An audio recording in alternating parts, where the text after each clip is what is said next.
I got one fight at 140. Now I want to go to 47. So much goddamn smoke at 140 that anything could happen. It's up to Tank. Simple as that. Absolutely. Catch weight.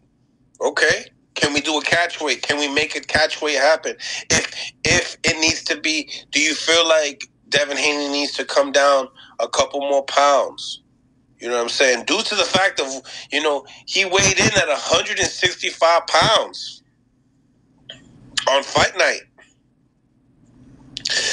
I think it's all talk on the Haney side. Every time they fight before, after. So, Gervonta Davis and Devin Haney is the new topic right now. There's a lot of back and forth going on between both of them. And a lot of boxing channels are, talking about them. And they hot right now, man. But I'm starting to become almost convinced that fight probably is not going to happen. Let me just explain why real quick. First off, you got these boxing channels. They're already starting to push that narrative that Devin Haney, he rehydrated too high. Like, he weighed in at 140 and then he came in the ring at 165 pounds. This is what they're saying. So they're saying he came in damn near super middleweight, right? Never mind the fact that when Tank rehydrate, he'd be like $150 and change in the ring. How heavy was Leo Santa Cruz when he rehydrated? You know what I'm saying? How heavy was he compared to Leo? How heavy was he compared to Hector Garcia? But all of a sudden, when it comes to Devin Haney rehydrating, that's a big deal when it comes to fighting Tank. Regis Prograis, he blew up 18 pounds from what I've been reading, man. So here's my thing with this rehydrating, man. All these dudes are fighting at a weight division, bro. All of them. Rather it be Errol Spence fighting at welterweight, Bud fighting at welterweight, Tank fighting at 135 or 140, Devin, whatever, man. If Errol Spence and Bud both weigh 147, they're not going to be 147 fight night. They're both different body. Their bodies are different. One is going to be heavier than the other. That's just the way it is, right? So you can assume Errol Spence came in the ring maybe what? He probably rehydrated maybe 15. Same thing, 15, maybe 20 pounds. I'd say Errol probably was like maybe 160 something. Maybe 165, maybe the same weight, maybe a little heavier than that. It could have been like 170 pounds.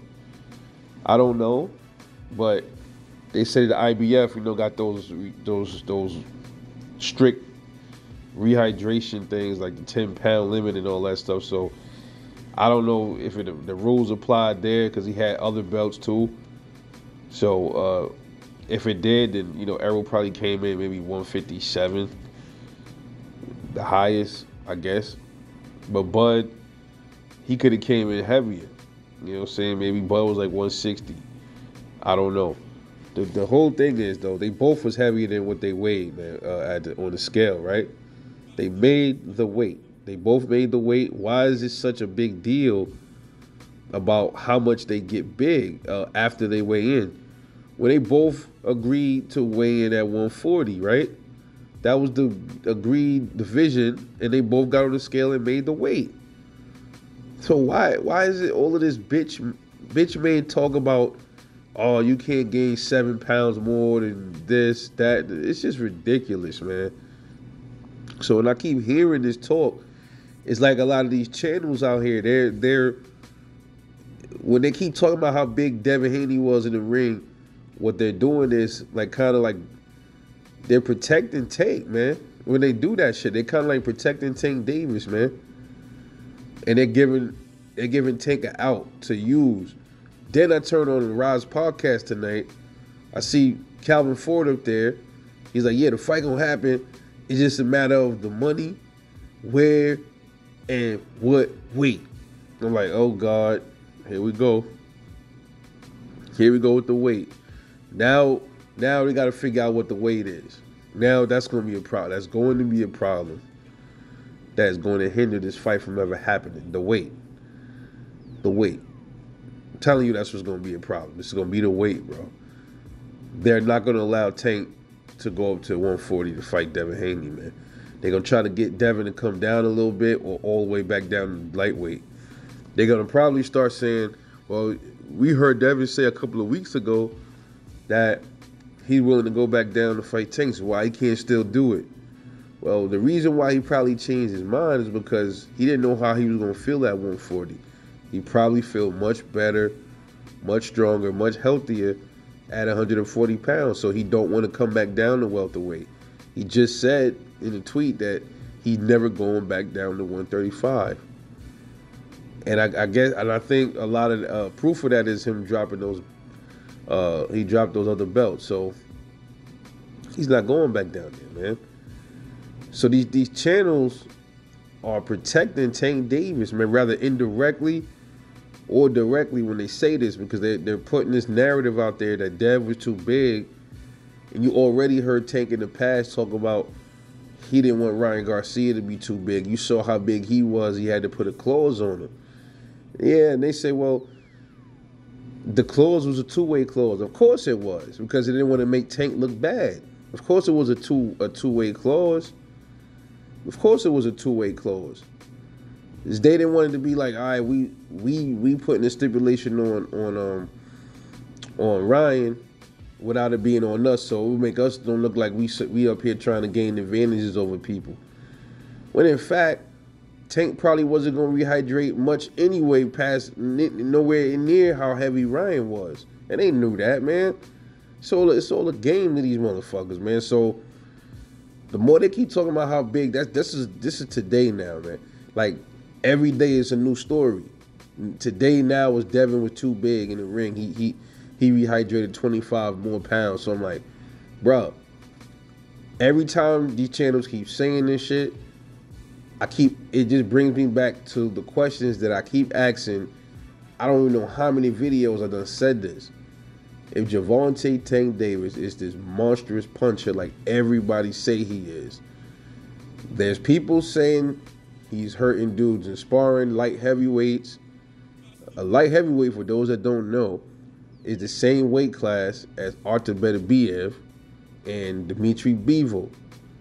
Anthony Yard, all those dudes fight up at 175. So the claims are that Tank Davis is hurting people in sparring that are that big. So if he's hurting these dudes with all of this headgear on and these bigger gloves and sparring, right? Then shouldn't it be easy for him to hurt Devin Haney at 140 even if Devin gained a few more pounds? If he rehydrated to 160 plus, Tank should have no problem stopping Devin Haney with smaller gloves and with no headgear, right? Right. So what is the big problem? What's the problem?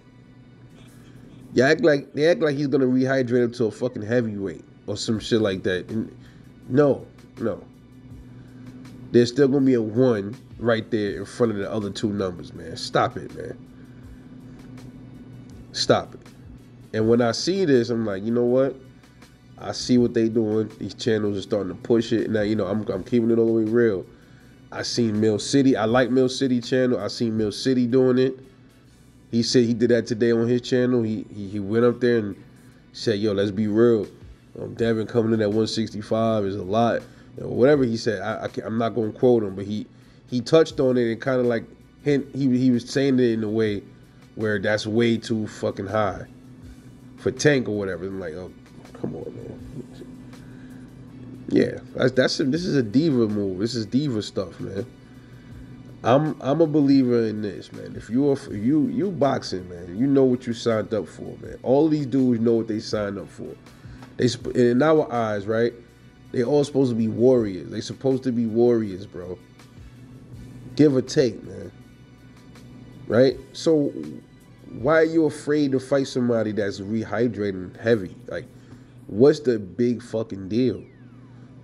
And I'm going to say it one more time.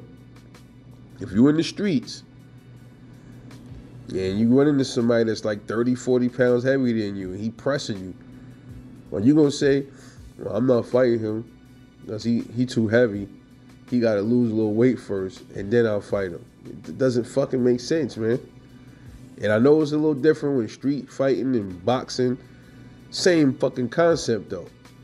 When it comes to the principalities and the morals, like it's just like, bro, that make you look real bad. If you're in the street and somebody want to fight you, and you don't want to fight them because they taller than you. Oh, he too tall. I ain't fighting him.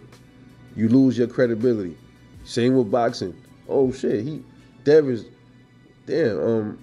we both weighed in at 140 on the scales, but Dev came in at 166. Damn, I only rehydrated to like 151, 152. I ain't fighting him. That is the most cowardly thing I've ever heard in my life, man. And the Tank fans, they gonna keep supporting it until the wheels fall off. Every time I ask them that, they can't never give me a good answer. I ask them all the time. Why is it that this dude is supposed to be this big puncher that's knocking down light heavyweights and sparring and all this stuff, but yet without gloves on, heavier gloves, with lighter gloves, no headgear, he's afraid that he's gonna have a problem knocking out dudes that's coming in rehydrating at 160, 170. It makes no sense. Something is not adding up. I don't know what's going on with Tank Team. I don't know if they're hiding something from us that we don't know about Tank Davis, or something with his skill set, that they won't let this dude fight a certain type of fighter, bro. They just won't. Look on his resume and show me where any of them dudes move as good as Shakur or Devin does. So something right there ain't right, bro.